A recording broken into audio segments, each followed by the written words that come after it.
皆様、ご機嫌うるわしゅう。ビヨンドザフレームフェスティバル公式ナビゲーターのバーチャルドールただきゆかです。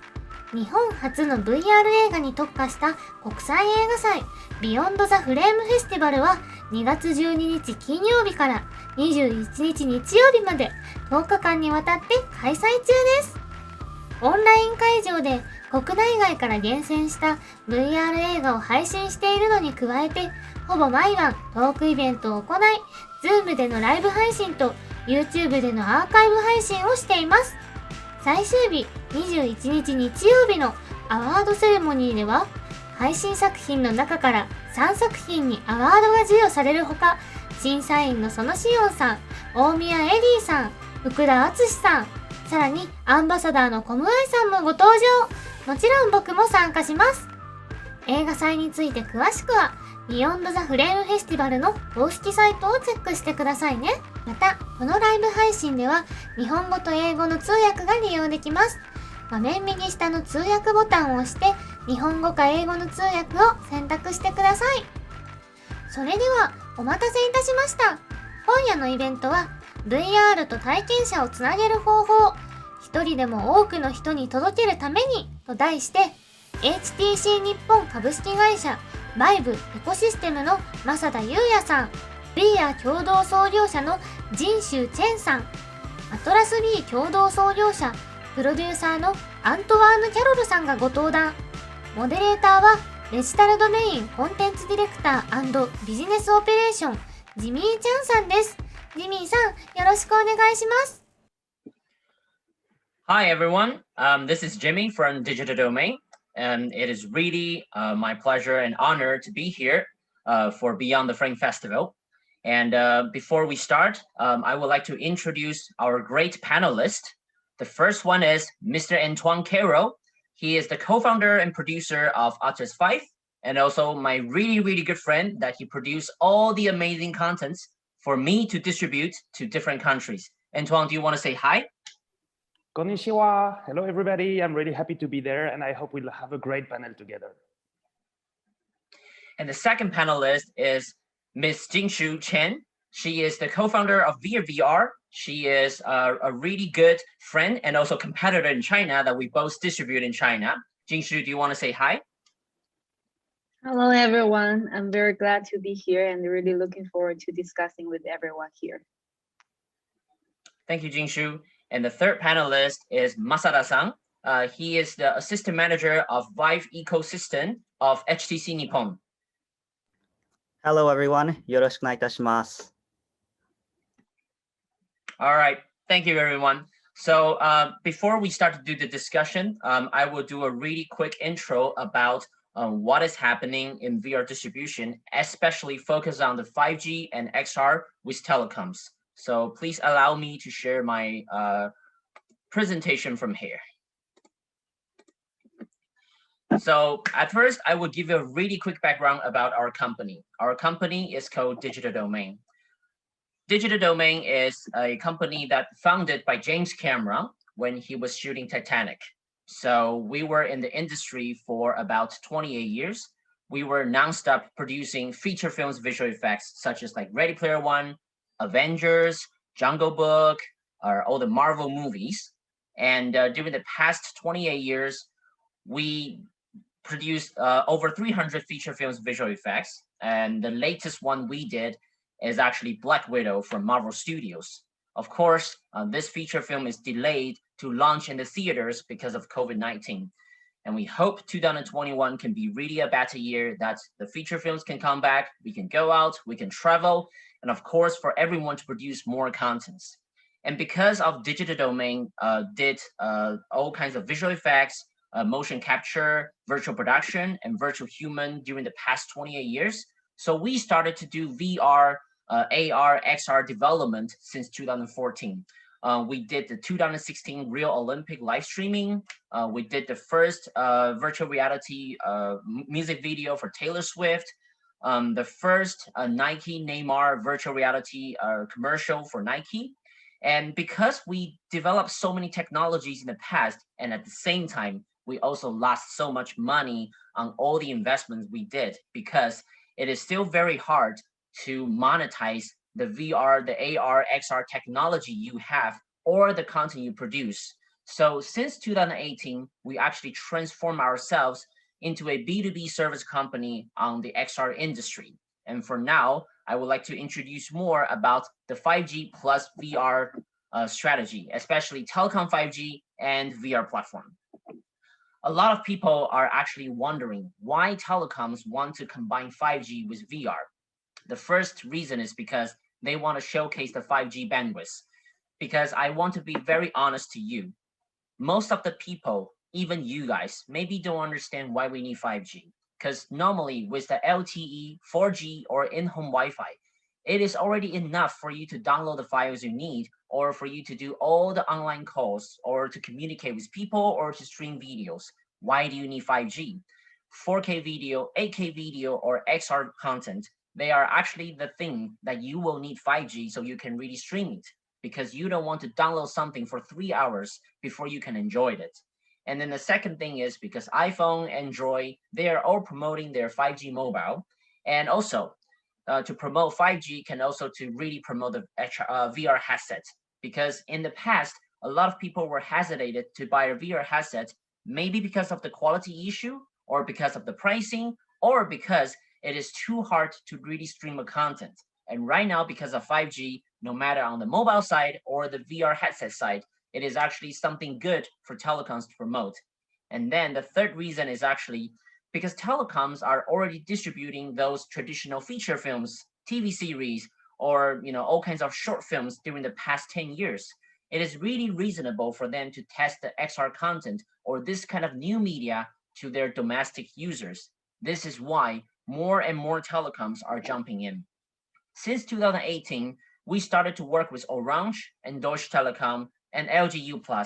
And then from 2019, SK Telecom from Korea, True from Thailand, China Mobile, China Telecom, Huawei, Singtel, more and more telecoms are jumping into this party because many countries are preparing their 5G infrastructure, and they're also learning from each other to see what kind of distribution they can do, what kind of new media they can test, and to see if VR or XR can be really something as a new media for their end users in the future. And now I would like to show you a video of Deutsche Telekom's VR platform.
This is actually the VR platform of Deutsche Telekom since 2018. And this is a very old video because we know things change very fast in our XR ecosystem every day. The reason why I want to show this video is because most of the telecoms, they start from distributing and licensing or even producing 3DOF content, which means like a traditional MP4 that for you to enjoy a VR content.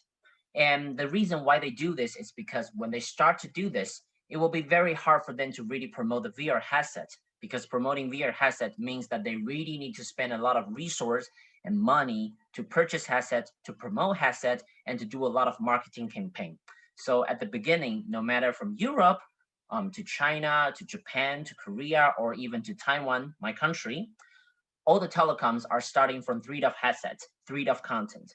And what is the trend? Well, as a creator, as a producer, or as a distributor, we understand 6DOF content is more immersive and more powerful to a normal end users.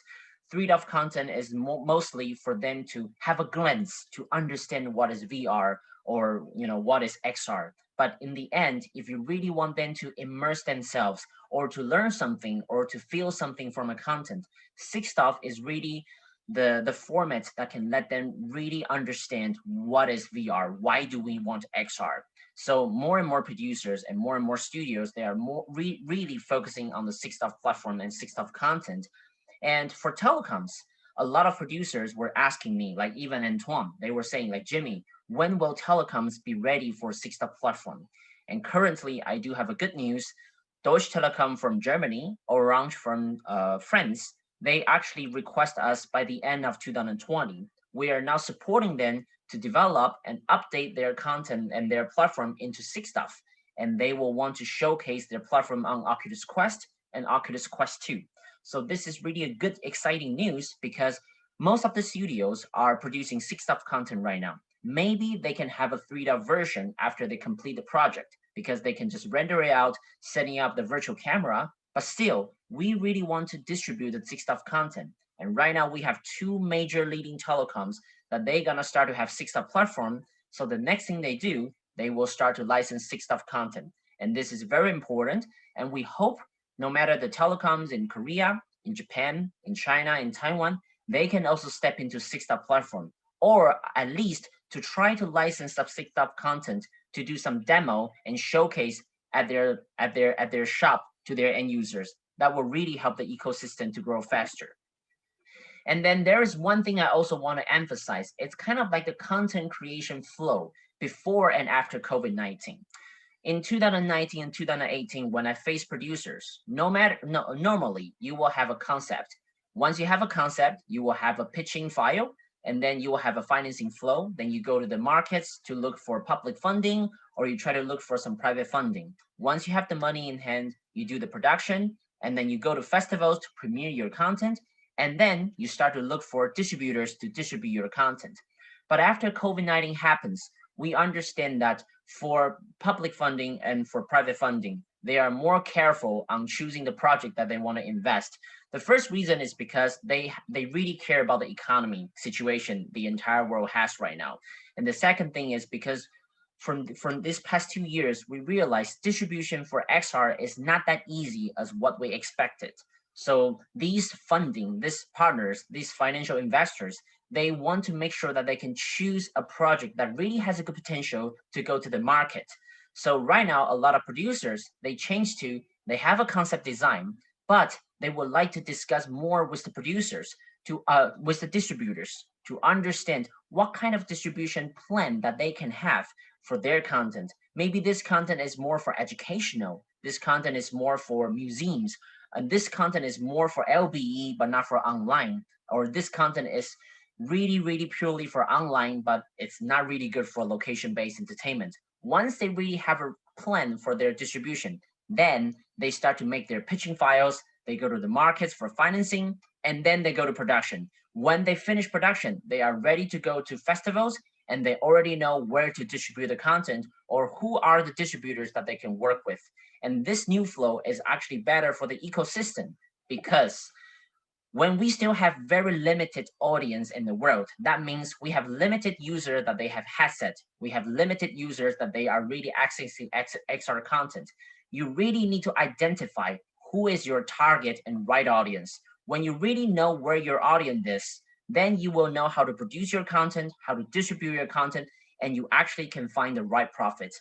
This is a really short conclusion about distribution, but I think to determine who you want to showcase your content, that actually means how you want to target to produce your content, how to talk to those investors, and how to prepare your pitch deck. Thank you. And this is a really quick intro, and I would like to jump back to our discussion. And at first, I would like to welcome Mr. Antoine Cayrol. Do you mind give a quick intro for everybody about who you are, who is Atlas VIVE and what you guys are doing and looking for in the future. Thank you really much, Jimmy, for introducing this panel. You're perfectly sharp. It's 6:15, so it's time for us to introduce ourselves. I'll try to talk slowly because I know there is a translator behind that. So thank you to translate my poor English. I'm sharing some slide. So hello, everybody. Konnichiwa. My name is Antoine Cayrol. I'm producer at Atlas VIVE, which is a company that I also co-founded. So I'm a co-founder and producer at Atlas VIVE. What is Atlas VIVE? Atlas VIVE is what we call an immersive media group. We try to call us as a group because we do different kind of thing, and you don't have to collaborate with us on every structure we have.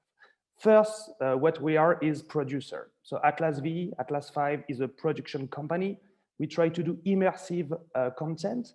So of course we do a lot of virtual reality, but we do also sometimes some installation, immersive installation, augmented reality.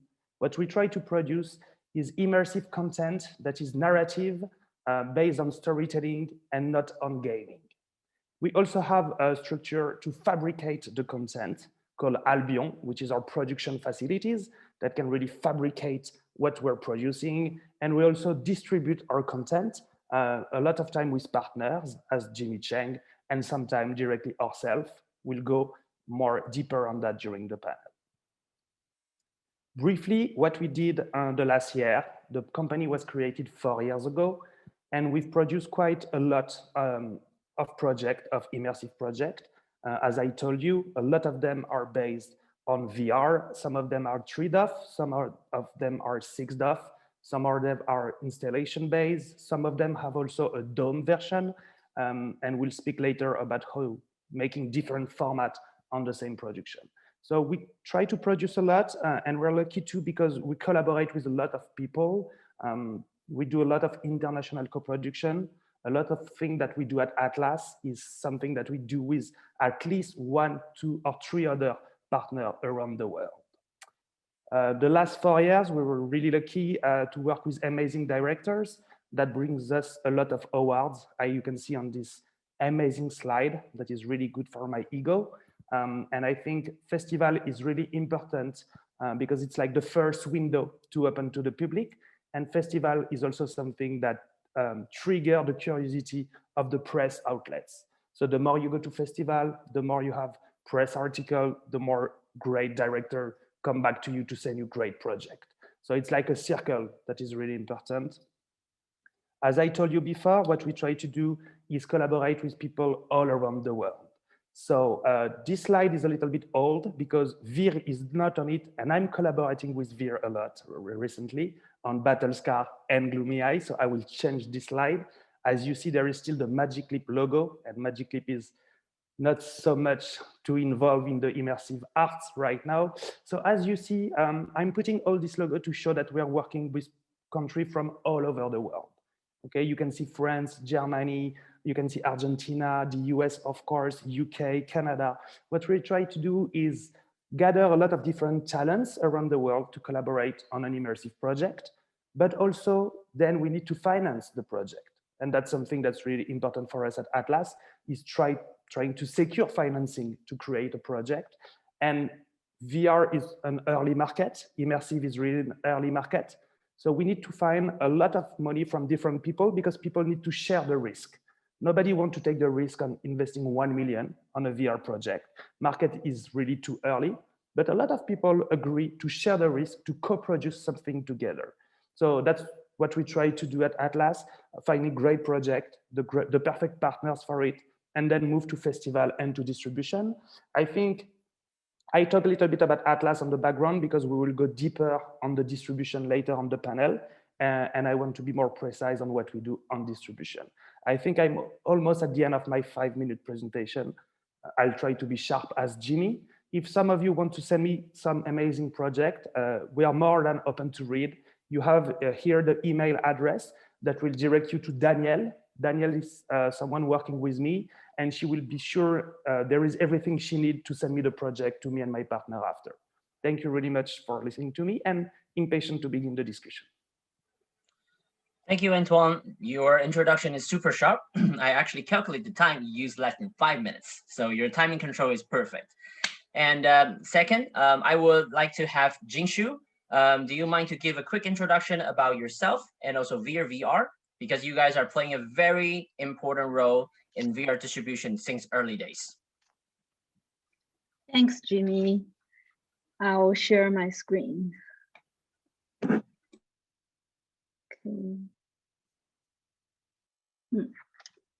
Oh, sorry, it's the last of my slides. Hi, everyone. I'm Jingshu. I'm co-founder of VeeR. We are a premium VR content platform with a mission to bring the best cinematic VR content to the mainstream audience. And we have three product line. So we have the online VR video platform, which is available on most of the major VR headsets. And we also operate a VR cinema chain called Zero Space in China. And we also have a production arm to produce and invest in some of the original VR content. I'm very glad to be here to share some of our learnings and insights about distribution of VR content. We all know it's very challenging to distribute VR content now because we are still in the early stage of the industry, and also it's a very fragmented market. For the online market, we have many different devices like Oculus, VIVE, and many other brands of VR headsets. And in the LBE market, there are many different places that VR content can go. So what we are trying to do is we want to build a one-stop solution for cinematic VR content distribution. So the creators, they can focus on the content creation, and we take care of the rest of the things. So we have these are the three main distribution channels for us. So the online video platform and the LBE VR cinema are owned by us, and we also work with third-party partners to distribute content to like telecom companies and other third-party platforms. We started in 2016 to focus on 3DOF content, but as Jimmy mentioned, 6DOF is a trend, and we are also expanding into 6DOF this year. So this is a screenshot of our online platform. If you have Oculus or VIVE, you can go to the App Store and find our app. We have both free content and paid content section in our app. And this is our VR cinema located in China. We have over 20 sites in over 10 cities in China. And in our cinema, we have both a 3DOF section and also a 6DOF section. And we have different formats of the cinema, from pop-up VR exhibition to a permanent store and VR bus, which will fit into most of the different scenario and locations. And last year, we partnered with CanXR to have the online exhibition and the offline exhibition in China of the film festival. Just quickly show some of the pictures of our venues in China for the CanXR last year. and this time we are going to partner with Beyond the Frame Festival to have the online exhibition and the offline exhibition for this festival. And the online exhibition is already on VeeR, so feel free to check it out. And the offline exhibition is going to happen in March in China. I'm really looking forward to that. And beyond the distribution part, we also have a VeeR studio to produce original VR content. There are two ways we produce content. One is we have an in-house team to produce original VR content. Another way is we have a VeeR Immersive Film Fund, where we invest with other partners to incubate some of the premium VR content. As Antoine just mentioned, like it's still early stage in the industry, and no one is going to invest in like 1 million into one content, but we really need to get together to co-invest and put all our resources together to push this industry forward.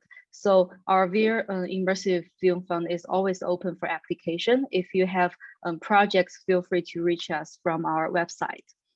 And here is some of the projects we produced before, like Ajax All Powerful. It's an animation from VeeR Immersive Film Fund. It's get selected by Venice last year and many other film festivals. And we are going to distribute it in this year. And all the others, they are all the projects on our pipeline. And so usually when we produce a content, the distribution model will be first, we submit it to the film festival to show it to the industry. And then we are going to launch it on our own channel, which is VeeR online platform and Zero Space VR Cinema. And after that, we are going to sub-license it to third-party platforms. And if we receive very positive feedback from the audience and the market, we are going to develop future episodes of the same IP. So this is a brief introduction of what VeeR is doing. And I look forward to discussing more about distribution in our following panel discussion. Thank you. Thank you, Jingshu. Your time control is also like incredibly well.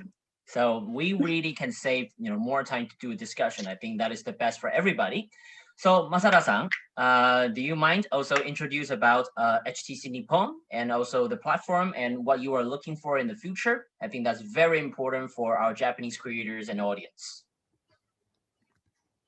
Yep, thank you. My name is Yuuya Masada from HTC Japan office. I think hopefully you can see the screen. I oversee the regional VIVE ecosystem and VIVE partners in Japan. I'm very happy to see and showcase some of these works through this kind of festival we're doing this time. We've had the opportunity with VivePort to grow into the world's first VR content subscription platform. We support all kinds of devices and it's available on most VR supported devices. So don't miss out. Since it's where many of our festivals VR experiences are hosted. If you go to viveport.com, you'll have a landing page that features all of the 6DOF VR content of the festival going on. We do also have the VR version of VeeR on our platform, so you can always have easy access to those content too. Using this platform, we've been able to have the opportunity with Beyond the Frame Festival. And throughout the year, we've been working with many festivals to bring kind of the content and creators and audiences together. It's an opportunity to bring special content that you usually could not access from home, such as from Beyond the Frame Festival. We've had some special content this time that usually isn't on the platform, but was able to join us for a specific and temporary time. It's always good to work together with friends and help each other with promotion to leverage each other's strength.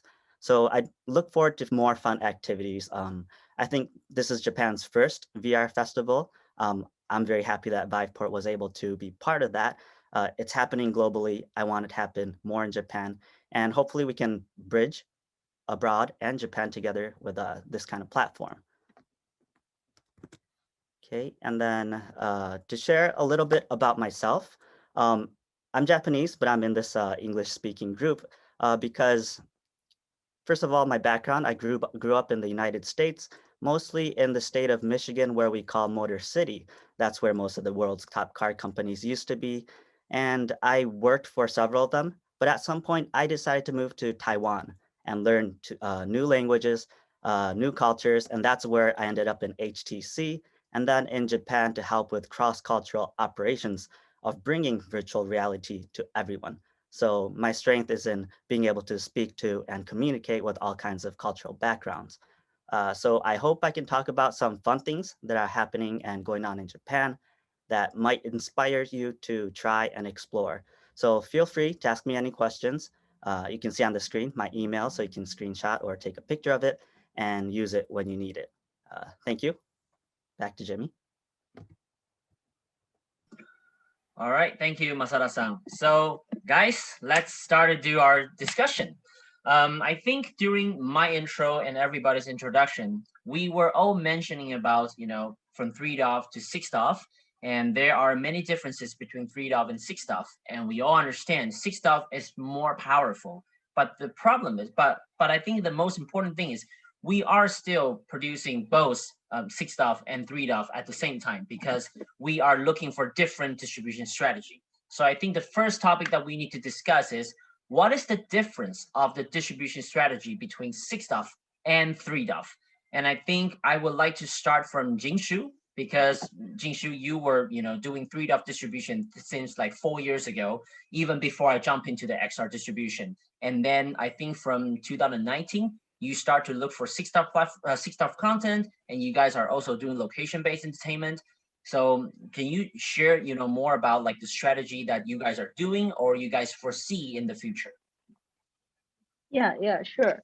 First, I want to highlight that although 6DOF is a trend, we think there is always a room for 3DOF content. They are just different format and fits for different type of content. And for us, our online platform currently still only focus on 3DOF content, including linear videos and interactive VR videos. And we are still working on a solution to cross-device the cross-device distribution solution to distribute 6DOF content. And in our LBE, the location-based VR cinema, we currently have started to have both 3DOF and 6DOF content. And actually, we have a new way to segment the content. So not just by 3DOF or 6DOF, we segment it by whether it's a seated experience or a standing experience, whether it's a passive viewing experience or it's an interactive experience. Because actually for most of the audience, they don't care whether it's 3DOF or 6DOF. They care whether it's seated or standing, whether it has interaction or not. And one interesting I want to bring up is that actually the passive viewing seated experience still takes the major part of the ticket sales in our VR cinema because it's probably the most acceptable format by all age group. And the more interactive the content is, it actually requires the audience to be more tech savvy, and it will take longer for the audience to onboard the experience. And it's interesting that we find teenagers, they are actually more likely to be attracted by 6DOF interactive content, while younger kids or older people, they are more likely to be attracted by seated passive viewing experience. So in terms of the difference between 3DOF or 6DOF content distribution strategy, I think the key is there is no absolute answer to it. The key is it's really depends on the content, and the key is to figure out who are your target audience and what are the best channels to reach out to them. Okay, just one side question about what you just said, because we understand that in China we can buy HTC, we can buy Xiaomi, Huawei 3 glasses, but we cannot officially buy Oculus. And right now, like for all the Western producers, they are producing content for Oculus. So how they can actually get into the China 6DOF platform or ecosystem easier? Like, is there any specific headset they need to work with? Or like, do you think there's any chance that Oculus will like really have a chance to get into China? Yeah, actually, there isn't a huge 6DOF headset player in China, like Oculus. So I think the HTC VIVE and the Pico are the two like leading 6DOF device manufacturers in China.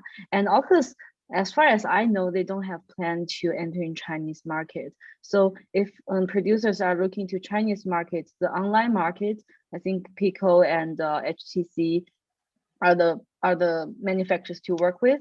And in LBE, like we are the VR cinema, maybe currently because Oculus is not entering China, so in Chinese market, the LBE market is actually larger and growing faster than the online market. Thank you, Jingshu. So Masada-san, from online platforms perspective, I'm not sure what do you foresee the distribution between 3DOF and 6DOF on HTC VIVE platform, because even though like we are producing more and more 6DOF content, but like even Oculus, they are still like licensing like 3DOF content to showcase on Oculus TV. So how about HTC NIPPON? So HTC NIPPON, we support our corporate VivePort platform. VivePort provides two areas of the content. So we do have the VR and the video content. This main storefront is for the mobile and PC VR experiences. And we do have a VivePort video channel for 360 and VR videos. But as you know, we create the HTC Vive products. We do focus heavily on 6DoF content that maximizes our products. So it has been our stronger growth area. When you look at Japan, Japan is known for being techie. But when you look at the VR industry as a whole, it's still only about maybe 10% of the global market. So you have USA and China leading with the biggest growth. But so for a lot of our publishers and developers, they're looking for that opportunity to reach abroad.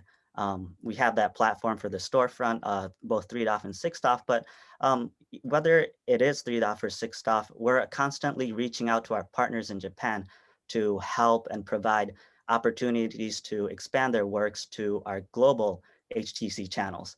And as you know, we have a very strong channel in China, and in Japan, it's not that easy to access that. So we do help that a lot.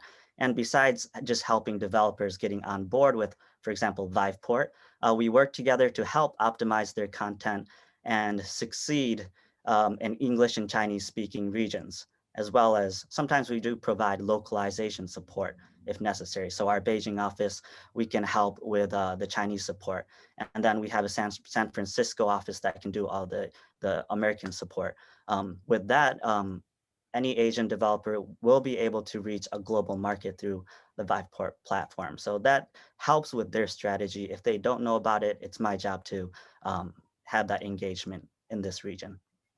Got it. So basically, it's like from your perspective, you are not even just supporting them to understand how to, get onto the Vive ecosystem, but you also to educate them how to distribute their content, no matter the original 6DoF format, or even that they do have a 3DoF format. You will educate them, direct them to like the correct ways to distribute, or maybe the correct potential partners. Am I understanding correct?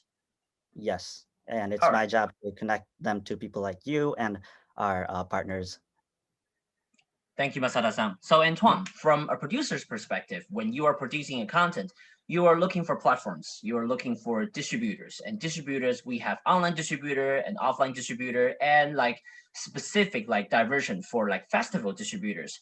How you make your like distribution strategy between 6DoF and 3DoF right now? Like how do you define like a project? You still want to have all formats or only have a very specific format? I think that first, as a producer, before thinking about distribution, I totally agree with Jingshu. We need, of course, 6DoF is amazing, is more immersive. That's what most creators want to do. But I think every project needs to have both formats. When you think of producing a 6DoF experience, you need to think about the 3DoF experience, and not about putting a bad camera in Unreal and record it. I mean, doing a great 360 video from a 6DoF experience takes some time. You need to put a little bit of your budget into that. So you need to plan the fact from the beginning that you will have a 6DoF format and a 3DoF format, because you want to reach different audience. Again, I agree with you, Jingshu. A lot of people in location-based place, they want to be seated. They don't want to be up. If something in 35 minutes, it will scare them to stay up. A lot of places also don't want to give you 3 meters on 3 meters, but rather have seated experience to have chairs. So I think you really need to plan both formats since the beginning and the early phase of your production. Then when we speak about distribution and what is the main difference between distributing 3DoF and 6DoF, I think it's like one is a business to consumer market and one is a business to business market. When you sell a 3DoF experience, you don't have any leverage on your final audience. So it's more like doing international sales.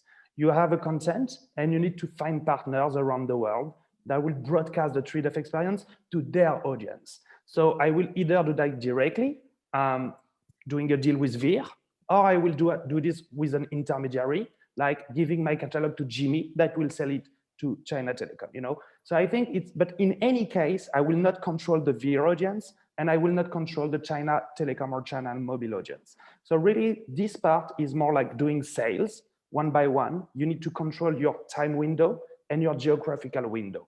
You need to be sure you don't sell the rights you don't have. If you already have sold the right to Korea for 12 months, then you cannot sell them back for these 12 months, So it's just a strategy of mapping the world and choosing where you sell to the best offer and be really careful of your rights, because you're the IP owner. You need to be sure you secure the deal you make. When you move to 6DOF distribution, it's really different because you have control of the audience. Then you will go through platform like VIVE that will have the audience, but you have direct access to the audience. You can do sales, you can promote your piece of art as you want. You can put new stills, new trailer every 2 weeks. You can do a sale campaign. So because the market is so small right now in VR, the publisher, like the main publisher, they're not coming to VR to publish narrative VR. So we need to be our own publisher. And it's some skills to learn. It's really thing that thanks to VIVE people, but also Oculus, Steam, you have access to people like you at VIVE that help us to explain what is publishing and how to find an audience. So it's two different strategies, because trade-off is more short-term.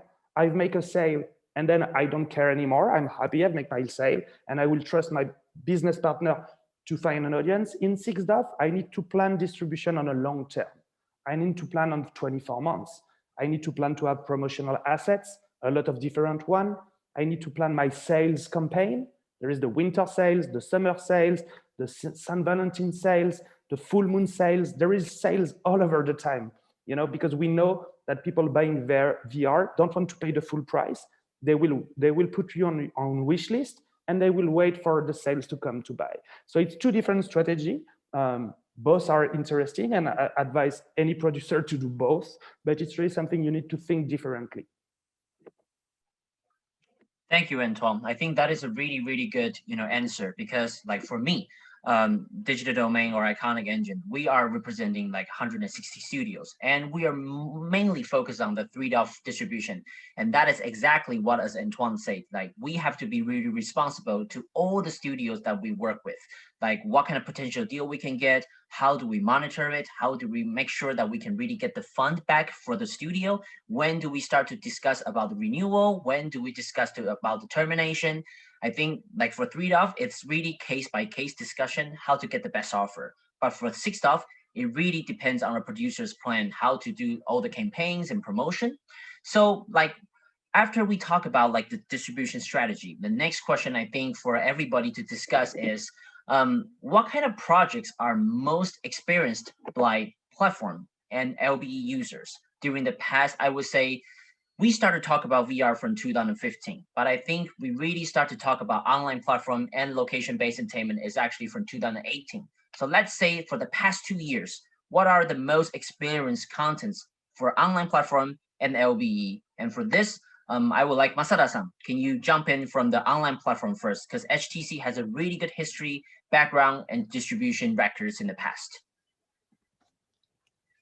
So yeah, when we look at online, we have a variety of content, and our platforms focus more on not only gaming, but some of the narrative and the creative stuff that we're doing. So we are increasing in the users of people who want that kind of immersive experience, but that's still kind of a growing phase. I actually kind of want to talk about some of what Japan's good at, which is coming towards the LBE kind of scene. The best Japanese VIVE experiences are at the arcades. I mean, you might know in Tokyo, we don't have big houses here. So it's hard to have our own VR equipment, but because we want to go to the LBE and experience them, we have some of the top premier activities that you can do with VR. And one of our close partners is Bandai Namco. You might have heard about them from all kinds of games around the world. But for example, they have produced some of the most immersive VR games, such as Mario Kart VR, Taiko Master, haunted house and zombie shooters. They're a video game company that knows how video games should be produced, and they've brought that to the VR platform. We worked with them closely, and it's taking the VIVE features. You're able to walk around and sit on moving cars and things like that to experience something new, completely new. But unfortunately, many of these locations have been shut down during the pandemic. So we are looking at what kind of new ways we can kind of reach audiences.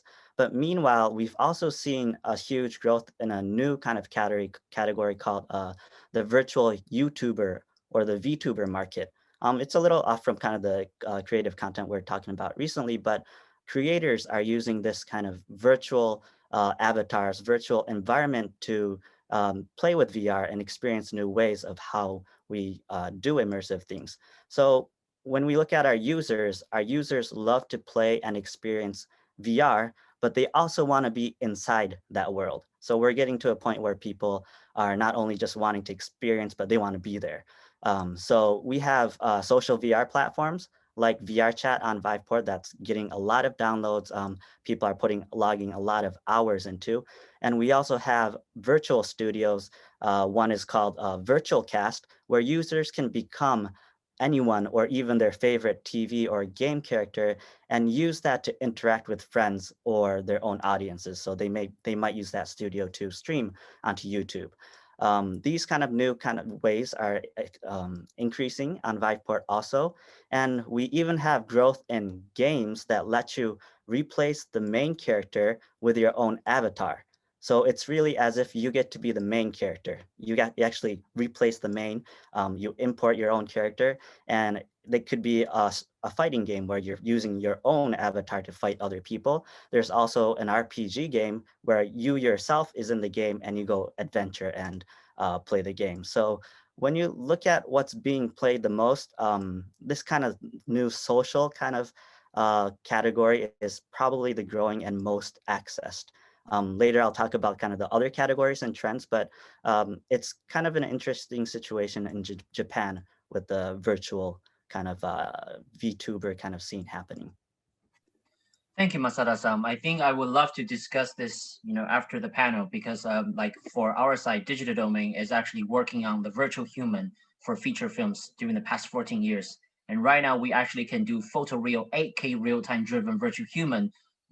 I can put the virtual human on Zoom call to interact with you. Someone drives it, or I can actually combine that with the AI chatbot, and this photoreal 8K virtual human can chat with you directly on Zoom call. So maybe we can discuss more, after the panel in the future to see if there's anything we can do in Japan or to the world together. So Antoine, from a producer's perspective, you have Caravaggio art project, you have X Anima, very experimental, Gloomy Eyes, Battle Scar, very premium narrative content. From your perspective, and also for the distribution you did for the past 2-3 years, what are the most experienced content just for online? And what are the most experienced content for LBE?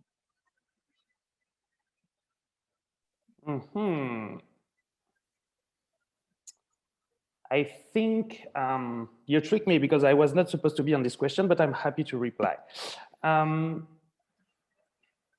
I think for LBE, it's really different than from online. It's not the same audience, and of course, it's not the same success for both of them.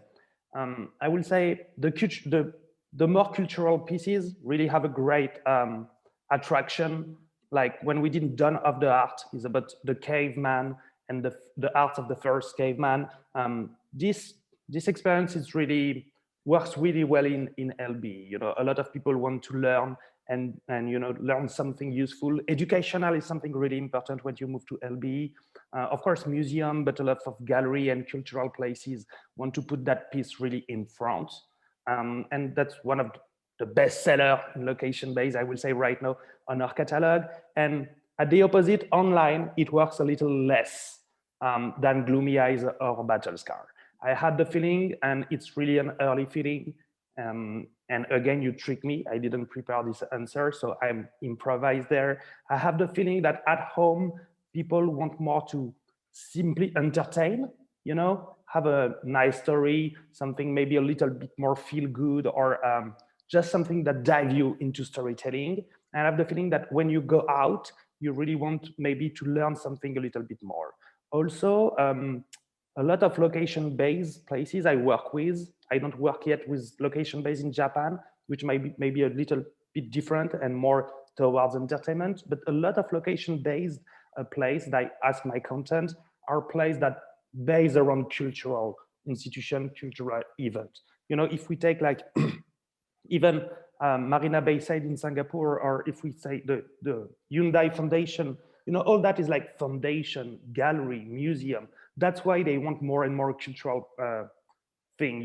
They really don't ask me so much to put Battle Scar, but in a way you have thing in between, like ayahuasca, which is a psychedelic experience. It's like in between of storytelling and culture. It's like an ovni, a UFO, something here. Also, this one performed really good because it's something that is only experiential, you know? So because it's not really entertainment, it's really experiential, that's work well also. So I will say that will be the two trends that I can improvise as an answer on this one. Thank you, Antoine. I'm sorry that I tricked you because I was reviewing the question list and I feel like I need to put you here to answer because from my perspective, I was the one supposed to kind of answer the question. From telecoms, I have to say is right now from all the telecoms that I directly hear from, no matter Orange, Deutsche Telekom, or the telecoms in Taiwan, the most experienced category is actually travel, because no one can go out right now. So even it's like a very, very old travel content from GoPro in 2016, it still has a really, really good views, you know, on the platform. It's because like no one can go out. So as they just want to pretend that they can go somewhere or try to see somewhere else. So wildlife travel is always like very popular, especially after COVID-19 happens. And then for those, you know, animated storytelling, narrative content, horror content, or sci-fi content, there's one key point that actually relates to telecom is because telecom is distributing content to families. They are distributing to elders, grown-ups, teenagers, or even kids. So they want to make sure the content is family friendly. They don't want to have content that has a really restriction that can only show to people that is already over 15 years old or at least over 12 years old. They want to make sure whoever tried their XR platform, they click the content, they can understand the content easily, they can get into the content. So from telecom's perspective, since I'm doing online distribution, family friendly, if your content relates to family friendly, then it's supposed to be like really, has a really good view on the telecom's platform. And of course, if your content is at a little bit niche, like a little bit too experimental, that maybe will become something for telecoms to try to license and see if the content can work well on the platform. Very quick example before I jump to Jingshu. So I do have Ayahuasca, very experimental content on Orange and Deutsche Telekom. I also have Leonardo da Vinci, also on Orange and Deutsche Telekom. For Ayahuasca, it's actually working either way good and either way bad, because a lot of people likes to feel what is Ayahuasca, and this is something we only see on the books or, you know, read from some videos on YouTube. So people are trying to jump in, but also people are scared of snakes or spiders and those. So it's either really good or either really bad, but the views is going really high. Leonardo da Vinci is working so well because everybody knows who Leonardo da Vinci is. Like, even for me as a Taiwanese, I watch the movies. So for me, when I see the content that really relates to my memory or something that I learned before, I would just try to click in and see how it goes. I think that's a really quick example. So Jingshu, I think we would like to understand, because COVID-19 happens, you know, last January, and then everything stops for a couple months in China, and then things started to come back. During the pandemic until now, what's happening on your online platform? And after you guys can start to do location-based entertainment, what are the most views content or experiences? Yeah, so during the pandemic, we do see a rise of users on our platform, because like people, they cannot go out and there isn't much entertainment choice for them at home.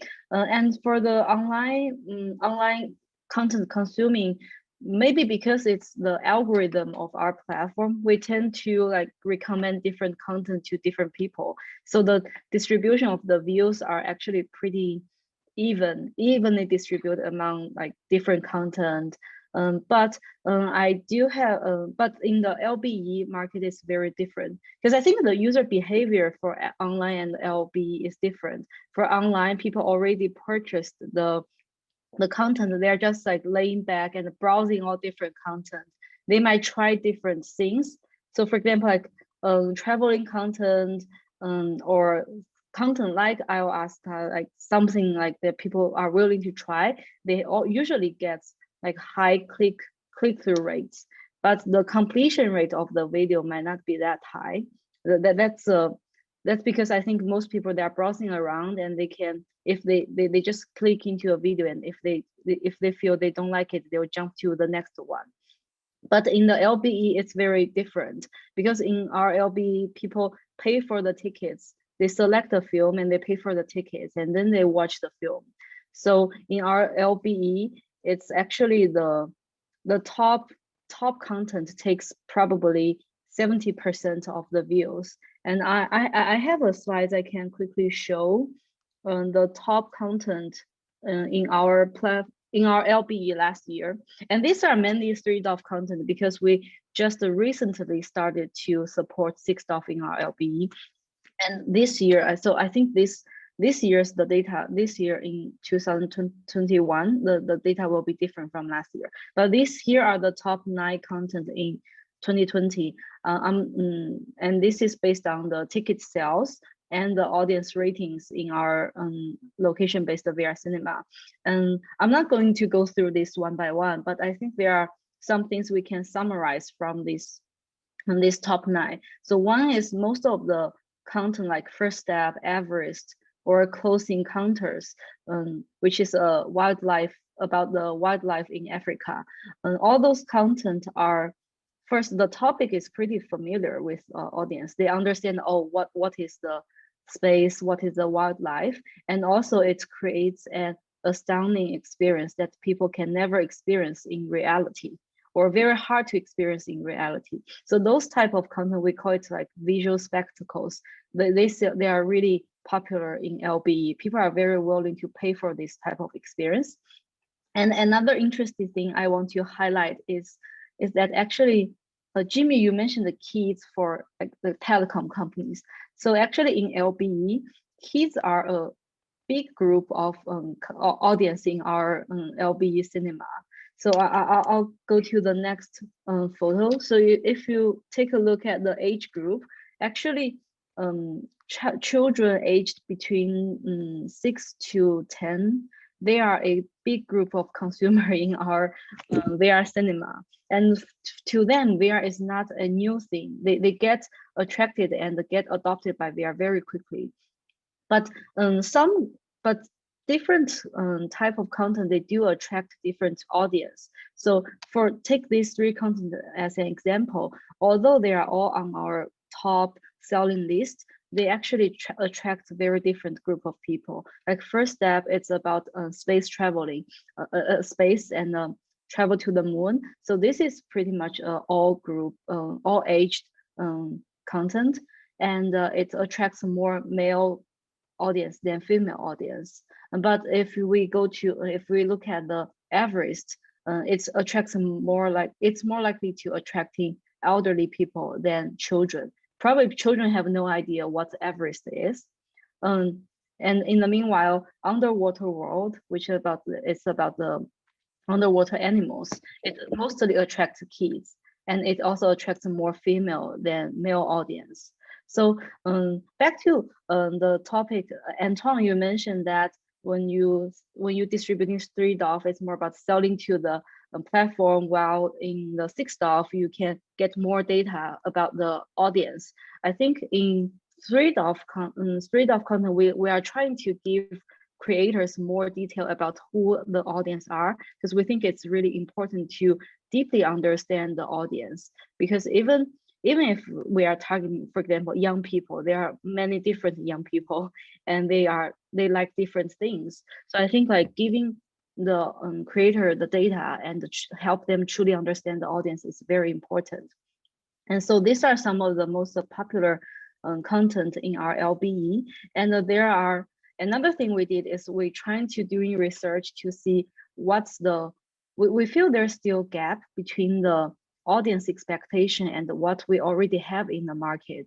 So actually we find there's a huge gap between this. Like we have a lot of like documentary content in the market, but actually people our general audience, they are expecting more fiction content. And here are the top 5 genres that a lot of audience they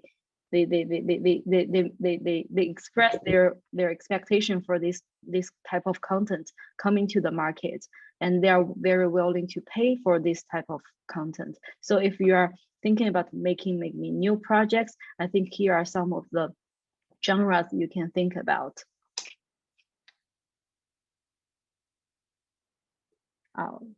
That's my sharing about our LBE data. And I Thank think you, just Jingshu. to bounce back once again, it's really great to have data from trade-off provider. You know, a lot of big telco and these people will not share the data. So the more you do, you're right, the best is for a producer to target exactly what we need to produce for the right audience. So I think it's really great value that you share this kind of info. Yeah, we'll thank try you. to provide more data in the future.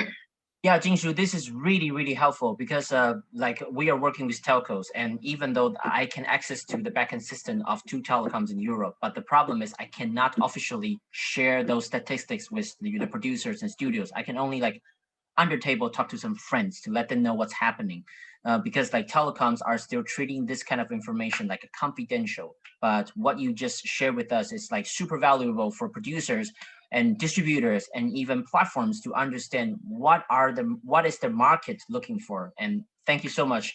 And I want to say it's like, you know, for the next, couple months or even by Q2, Q3, if you have more, you should just, share with everyone, because that is actually helping us to know how to distribute or what kind of projects that we are looking for in the future. So we actually spent a lot of time on this question. So for the next 2-3 questions, we're gonna kind of like, fasten our pace. So the next one is, what is the key point? This is mainly for Antoine, because what is the key point for producers to maximize the audience? I think this is mainly for you, but Masada-san and Jingshu, you guys can freely jump in after Antoine. So I'll start. Yeah. Okay. So of course, it's not an exact science. So I will just want to share some tips with the creators and the producer that might be online. I think I will begin by the things that are the more obvious. The way to find an audience, it finds something they already know. So casting is really important. Casting on the voiceover or even on the music. Musicians are people that can be famous. It's really important to try to bring what we call stars into your project. And also because we do in virtual reality, a lot of content might be animated. You can find different kind of content of talents on different countries. You can have, like, we did that for Gloomy Eyes. We did that in a few countries, and the Chinese voiceover is as famous in China that the French voiceover, the German voiceover, the US voiceover. So every people in their country can rely on something they know. Music can be even more easier. Like if you have a piece and the music is from the Rolling Stones, everybody can think, oh, Rolling Stones did the music. And so that's the obvious part. Something that is also kind of obvious will be the festival circuits. The press is not really too much interested about virtual reality, but if you show your content in a major festival, the press will gather interest. You can have press article, and that will help you to grow your audience. But also the press, it's really nice for a producer and a director. It's good to build your reputation, but there is not a lot of direct sales from the press to the store. So if you have a great article on Deadline or Rolling Stones, it's good for the promotion, but you need to play with this promotion on social media to transform that to sales. Because a lot of people that will read Rolling Stones don't really buy VR on Oculus or VIVE. So that's the first thing. Think about casting, think about festival. I'll take a few more minutes because I think I have a few more minutes on this one. Something that is really good also is promote your piece on the right target. A lot of people that have VR headsets, I don't have the stat, but I have a feeling, it's more people that will go to Twitch, that will go to this kind of YouTube, like PewDiePie kind of review. And we need to play their game in order to push them to buy. Because I'm not sure that a lot of people reading Rolling Stones are direct buyer, but I'm sure a lot of people on the web, on Reddit, on all this kind of platform, we can target them in order to transform that into an actual audience. And in order to do that, you need to prepare some elements. Like there is something called Leave, L-E-V. That's a little software you integrate into your build, and that allow you to do mixed reality content really easily. If you do it's like, not a lot of people know Beat Saber, but if you show them a video of someone playing Beat Saber, they will say, of course, I've seen this video. So doing this kind of asset, doing this kind of promotional asset, it's something that can help you a lot to find an audience. And I think that's something that producers need to understand from the beginning. That's something we need to plan in our production budget, creating promotional assets that speak to people. You know, like for ayahuasca, we did some visual and it's like shooting someone, putting a headset, and then you're entering the headset and see ayahuasca because you talk directly to your audience. We also reach a lot of Twitch people, of YouTubers. We give them some free keys, like 10 free keys for them and their friends in exchange for a review. And then you have a review of them experiencing ayahuasca, screaming on YouTube, saying that it's fantastic. If they don't like it, just don't promote that because it can happen. But if they like it, then you have a real promotional tool that you can transform by direct audience buying. So that will be something really important, like think of this promotional asset. I will add really two little things and then I'll let the other react. As we say on the beginning, think about doing different formats. You know, if you want to do a 6 DAF experience, that is fine. That is amazingly immersive. You can do hand tracking, you can do controller, you can do a lot of things, you can move, you can do free roaming experience. But think about doing a 360 format. And also think about doing some little extract in classical linear format to share everybody everywhere on the web. That's something really important. And as we say a lot during the panel, 360 format allows to reach a big audience. And if you want not to put that for free online, you can maybe put the first 2 minutes in YouTube 360. YouTube 360 have a big reach.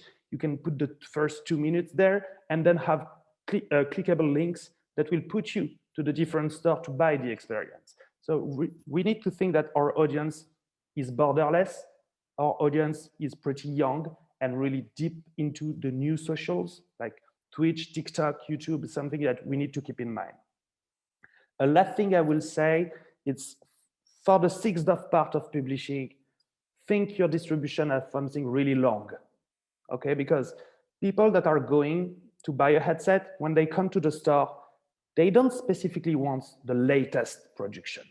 You know, everything is new for them.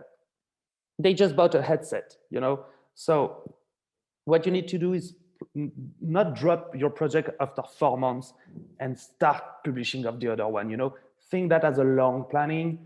As I say earlier, the sales period, it's really important. So think about like, just to give an example, the first year, you will put the price at 10 euros, and then you will do a sale period for 1 year, you know, 30%, 50%, 70%, 90%. And even after the end of this first year, you can even reduce the price for the second year and redo a sale period. And all that will allow you to grow your audience because you'll have more review, people will share about your content, and that's how you build an audience around your project. So that's only a few tips, you know, but I think all that makes sense if you plan that since the beginning. Thank you, Antoine. So Masada-san, Jingshu, do you guys have any, thoughts or, ideas want to input? We're going to do this quick. Jingshu. Yeah, I'll just have 2 small insights to add on. So for the promotional assets, I want to emphasize that the name of the content and the cover art is the most 2 important thing that creators need to put a lot of effort on. Because when we try to help them distribute the content in our LB, we actually will tweak some of the name of the content and the cover art, and the conversion rate will goes up a lot. So do put a lot of effort in thinking about a great name and a great cover art.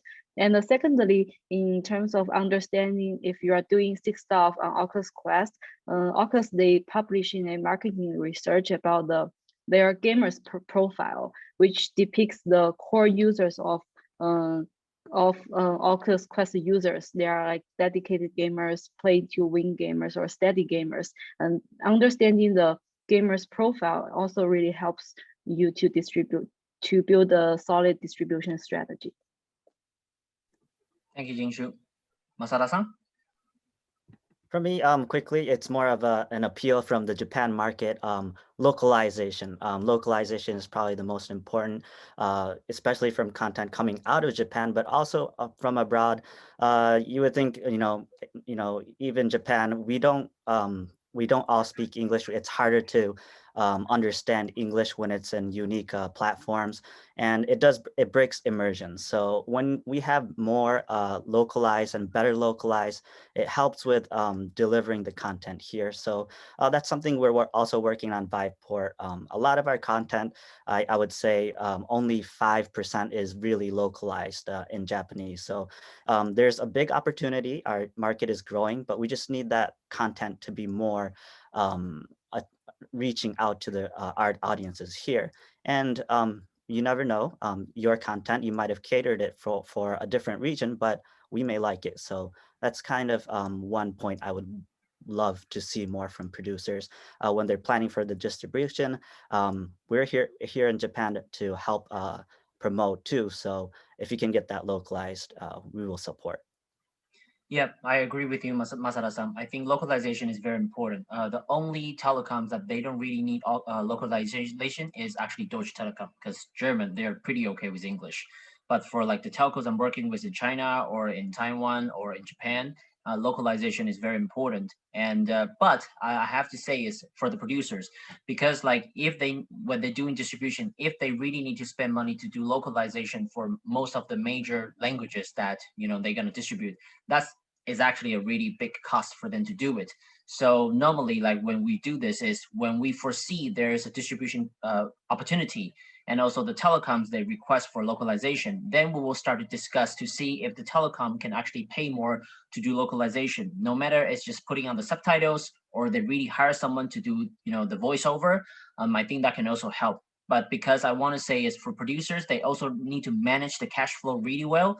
So for maybe specific contents or language, they really will do a localization at first. But normally they will do it when they really see a potential licensing deal there, then they will do it. I think that is kind of like more reasonable for producers to have their, like a language plan.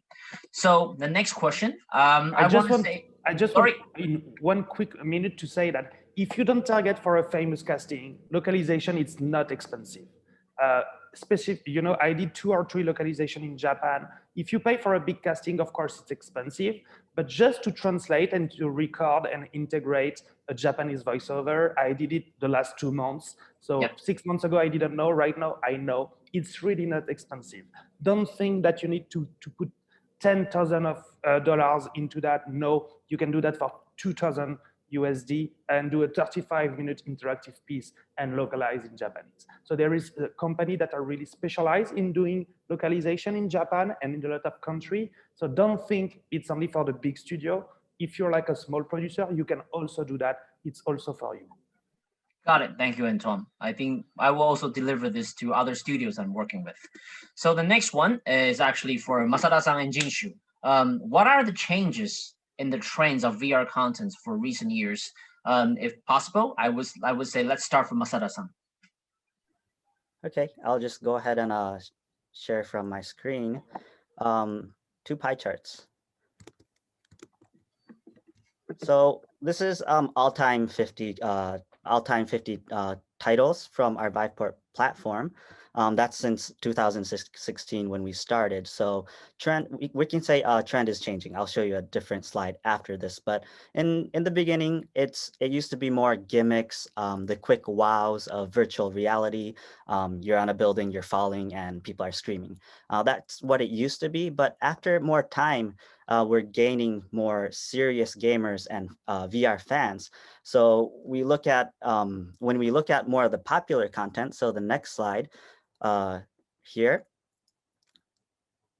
I can show you the growth in the hits by category, which is first, the biggest growth was in sports. So sixth off, you're dancing, you're actually playing with the music.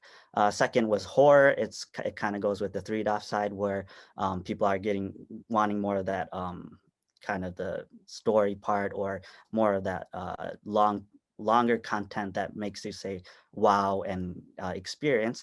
But another category that we're seeing growth is in the narrative. So in the film festival also, a lot of these new content are narrative based. Let's go back a little bit. It used to be big portion adventure, shooter, sports. Those shrunk, and we have more of the narrative and the art and design horror stuff that are growing. Those are the first 2 slides. what's recently played, I'm just going to show a little bit of the content from the top list, but you can see it's not just the simple shooting. It's not just the simple hack and slash action games. These shooting games, these horror games, you can see that they're more adventure based. They have more levels. They're being updated more constantly. So they're working on their game long term. So the top few games, Arizona Sunshine, Super Hot, they've been around for a few years, but they've been localizing, improving the game constantly. And people, like was mentioned before, people don't know if it's new or not when they're joining VR. So they're always coming back to some of these the top games, and this is a good list to look at. And just to show off some of the Japanese ones, they're growing into the top 100 too. We have games such as Sword of Gargantua, Space Channel 5. These are, for example, sword fighting with adventure and role play. Space Channel 5 is dancing with a storyline and amazing characters. Last Labyrinth is an escape room game featuring mysterious characters. So all of these have characters. And finally, Tokyo Chronos, it's an incredible visual novel that puts you directly in the mystery story. You're part of the game. You're seeing what everybody else is seeing, your friends inside the game, the characters. And basically everything is becoming more rich with, the key point is the replay value. So I think this is the trend we see in Viveport. Thank you, Masada-san. Jingshu, do you want to share more about the trends? Yeah, I share some of the popular content in our last question. I'll share some of the trends in China. So in China, it's a little bit different because Quest is not here. So a lot of VR studios are not actually focusing on VR narratives or original VR narratives or cinematic VR content. More of them are doing either VR gaming or doing customized projects for telecoms or other business companies. But there is an interesting trend in China because of the 5G. Like Chinese government is really pushing 5G a lot. So more people, we see another cycle of VR heat from last year. So a lot of people from traditional film industry and or animation industry, they started to get interested in VR again. Like they may paid attention to VR industry 3 or 4 years ago, but because there wasn't, like, a lot of this wasn't ready at that time, they just got dropped the attention. But now because of 5G, all these people from traditional media entertainment companies, they are getting more and more interested in VR. But the problem is that their understanding of VR content, because Oculus is not entering China, so their understanding of VR content is still stay the same as 3 or 4 years ago. So what we are trying to do is we think it's really in Chinese markets, it's really important to kind of work cross border. So put people from the VR industry and traditional film and animation industry together to make some new content. And this is an initiative we are trying to do since last year. So we start to co-produce with traditional film studios or animation studios, and they are really interested in doing VR. I think this is a good thing for VR industry because we are still a very small circle of people. We really need to get more attention from outside the VR industry, and also get the great content within the VR industry outside to more people from the traditional like film or animation or entertainment industry. So this is a trend that's happening in China. And other trends is, I think there's the boundary between narrative content and games are kind of getting more and more blurry. I find, for example, like I noticed on the slide just now, the Down the Rabbit Hole or the Gnomes and the Goblins, they are kind of like they are a game, and also Tokyo Chronos, they are a game but also a great narrative piece. And I think especially for younger audience, from our LBE data, those younger audience, they are more they are more accepted. They are more, I have to say that they are very attracted by this type of interactive storytelling. It's kind of like a game and also a story. Yeah, so those are the two things I'm seeing in Chinese market. Thank you, Jingshu. So Antoine, we're in a rush. You have 1 minute. What is happening for those Western creators about the trends? I think there is two global trends right now to go in 1 minute. Something that a lot of people investing in content ask us to do right now is to put more interactivity into narrative content. So it's not for everybody, but for a lot of platforms, they ask us to think interactive. Even if we're not doing games, they tell us that they want the audience to interact. So what we're trying to do is put more and more interactivity into our content. And to come back also on the trade-off, it don't mean that you cannot do trade-off. You can.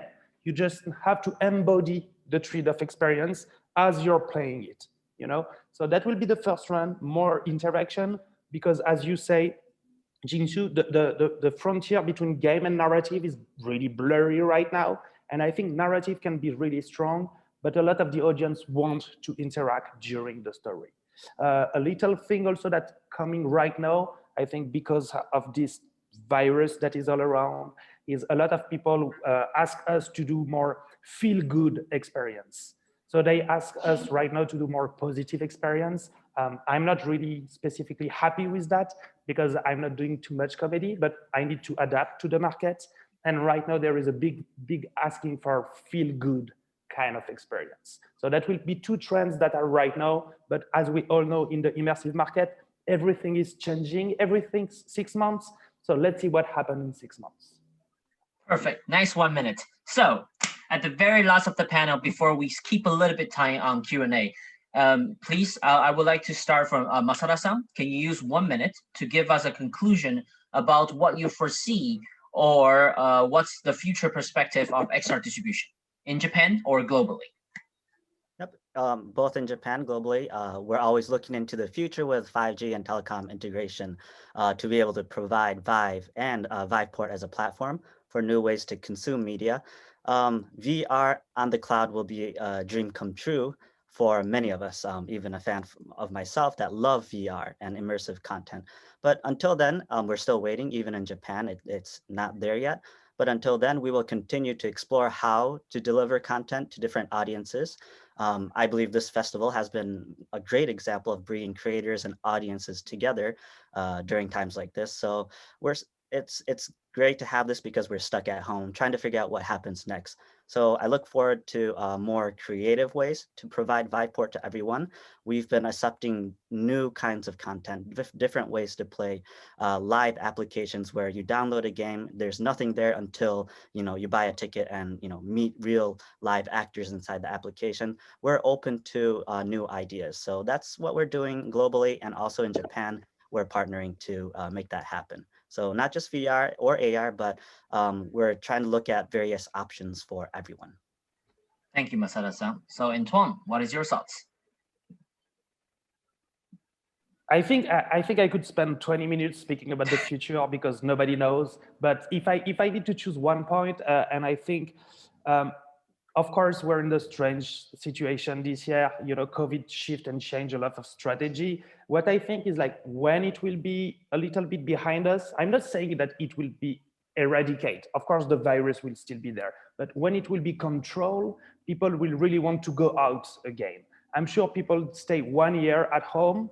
They will love to go out and try something that they couldn't do the last year. So I think location-based distribution strategy is something that I will focus on a little bit more right now. Of course, I stopped for 1 year, but for me, I put September in my mind. Maybe I'm wrong, but I need to have, some dates. If not, we're becoming crazy. So for me, I'm trying to target location-based right now to be able to be inside their places when they might reopen in September, because I really feel that the audience will want to go to try stuff. And I know the big trend is to stay at home right now. It will also continue to be like this. People prefer Netflix than going to theater, but it's because we need to propose them something that they cannot do at home. And the great 6DAF experience, it's something that a lot of us have small apartment. Nobody, not a lot of people can have a great VR headset at home. So I think they will want to go out to try stuff they cannot do at home. And I think virtual reality is one of these things. So that will be one of the things on the future that I will focus on personally. Let's see if I'm right or wrong next year in the next panel. Thank you, Antoine.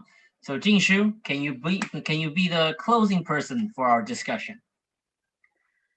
Yeah, sure. So I have two things to say. So first is the post-COVID-19, because China is currently kind of like the post-COVID-19 period. And the one thing I want to highlight is that actually location-based entertainment is coming back very quickly in China, because during the COVID-19, the LBE market can get reshuffled. So some old of the business gets closed down, and now there's a lot of great rooms for new ones to open. And this is a huge experience. I think this is a huge opportunity for location-based VR, because location-based VR, it's only requires a very limited space and can give you unlimited experience in VR. And this new type of entertainment will attract a lot of younger generation. So there is definitely a huge opportunity for location-based VR after the COVID-19. And the second thing I want to say is that no matter it's for online distribution and LBE distribution, I think currently it's the best time to start create premium VR content, because we've already, after we've been in this industry for like 4 or 5 years, now it's a time we're already kind of connecting the dots from production to distribution to exhibition, and having this business model, like we can, in the LBE, we can distribute content to the VR cinema and have audience to purchase the tickets for the content. And for the online market, Quest is growing pretty fast, and also telecom companies are purchasing VR content. So I think now the cinematic VR content can form a sustainable and a scalable business model to support we continuing creating more and more content. So now I think it's really, we need more great creators to join this industry and to join us to create more content and distributing them to the audience. All right, thank you, Jingshu. Thank you, Masada-san. Thank you, Antoine. So we still have like a couple minutes left. We would like to see if there's any questions from our Japanese creators and audience. Please feel free to send, and we'll try to answer as much as we can. So I'll pick up one question that we already have right now. It's a two-part question for everyone regarding the Japanese market. So 2 parts. What is your impression of the Japanese VR content and the market? And what is your expectation to or towards Japanese creators and our future of the market? Antoine or Jingshu? I would love to answer the first part, but I hope the sound is okay, because some people are doing works. So the first part, what I want to say is Japanese content, you don't localize enough your content. I think you should localize more, and you should go more outside the market, because I don't know enough your content. The only time I've tried, I like it, but it's because it's like maybe Tales of the Ring, so it's, Square Enix, so of course they have a big reach. But sometimes I discover less known Japanese content. It's real good, but I think you should localize more and go out on the market. I'm sure you'll find an audience. If possible, as a moderator, I just want to jump in for 20 seconds. I'm Taiwanese. I grew up watching all the Japanese animation since I was like 4 years old, no matter Slam Dunk, Ghost in the Shells, Yu Yu Hakusho. And for me, it's like, if you guys can actually work with those, studios or IP owners to create those, well-known Japanese animated content, that will be really, really popular and easy to distribute, no matter to China, to Korea, to Taiwan, or to Western world. Just handpick really good IP. I think that is something for Japanese creators and those IP owners to think about, that this is something to get into the XR ecosystem faster and easier to do distribution, and it may be easier to find money to be invested too. Thank you. Yeah, I understand it's actually pretty hard for Japanese creator to work with those big IPs. So I want to add, if you cannot acquire those big IP. It's also, even it's the original comics or animation. And another big genre is horror. Like Japanese horror movie is very famous in China. So I think there is a lot of room for Japanese creators to distribute your content in like Asia and even around the world. And we are very happy to, if you are interested in Chinese market, feel free to reach out to us, and we are very happy to try to help you like localize the content or find out the best distribution strategy. Masada-san, you are the only one that is actually connecting us and Japanese. Can you actually, be the one to lead them or direct them? I agree with everybody, what you're saying. Always that we want that killer content. We want it localized. We're working on it. I think that's kind of what we need to step into next, making the big things happen in Japan. And hopefully I will be there to bridge you to everybody else. All right. Is there any other question that we can answer for you guys?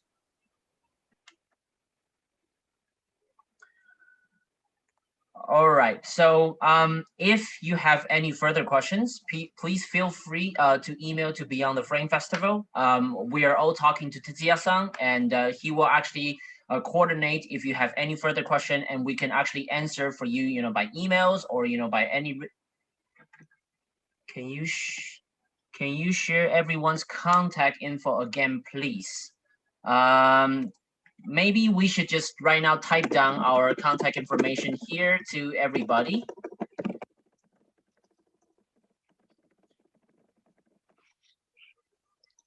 And please feel free to email to the festival, to Antoine, to Jingshu, to Masada-san, to me, no matter you want to discuss about distribution, pitching, where is the market to go, how to do financing, how to get into a specific market. I think we are very welcome to support you guys in the future.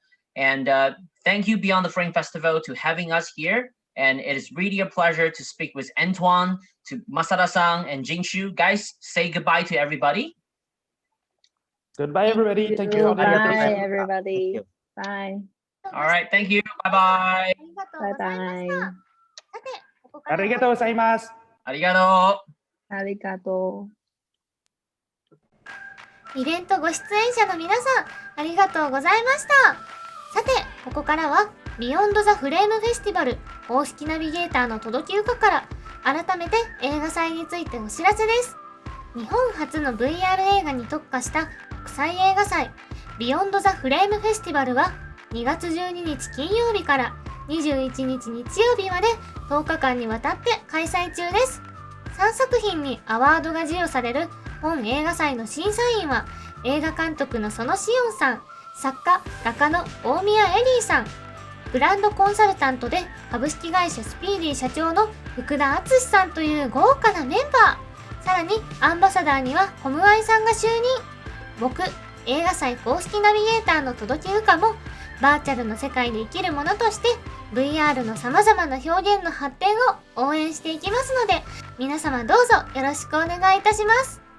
もしよろしければ本日のイベントのご感想や VR 映画を体験いただいたご感想を SNS で投稿いただけたらとっても嬉しいです。その際はハッシュタグ BTFF2021 ハッシュタグ VR 映画でお願いします。また今日のアーカイブ映像は後日映画祭公式 YouTube チャンネルで3ヶ月間配信されますので、そちらもご覧ください。映画祭について詳しく知りたい方はビヨンドザフレームフェスティバル公式サイトをご覧ください。それでは皆様ご視聴ありがとうございました。バイバーイ。